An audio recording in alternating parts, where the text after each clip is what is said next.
All right, so today we got our spring garden going. We're planting some of our 5-gallon planters. If you want to check out our YouTube video, we actually have plans for planter racks in our raised bed or planter rack video. But these are 5-gallon buckets are going in there. Today we're doing tomatoes, got some jalapenos. We had a really cold winter this year, so some of our peppers died back. But we've done some of those, but we got tomatoes here in a raised bed, and we're also going to do them in here. Now, when you're planting tomatoes, you can see all these little hair follicles.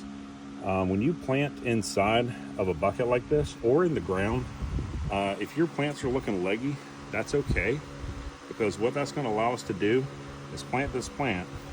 This tomato goes nice and deep in here.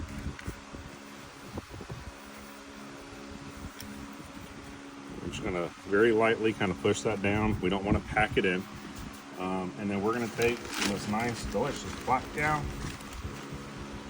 scoop it all in here.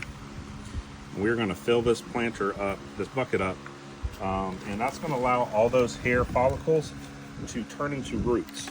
Now, when we're doing garden in the ground or in like raised beds, we can actually lay these flat if we would like, if they're getting really tall like that.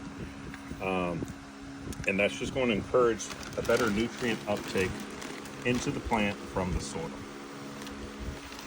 Now, this soil here is fresh. We're using Black Cow, which has been pretty good for us. We like that.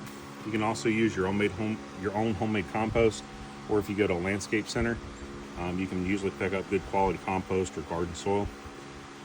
The existing stuff, which is down below in here, is actually mixed with perlite or vermiculite, and that helps keep the soil kind of nice and soft and airy and loomy. That way it doesn't get packed down, and the roots can still grow down in there really well. When we are getting these going, we're going to let this roll for a couple of weeks because of the compost and the topsoil in here from this Black Cow. It's going to fertilize the plant for a good few weeks. But after that, we're going to follow up with Neptune's Harvest. Neptune's Harvest, we use the tomato and veg from there, and we are going to help encourage just a quality natural fertilizer for that. But stay tuned, we have more spring garden stuff coming. Appreciate you. Don't forget, like, subscribe to our channel, and check out our other videos. Happy gardening.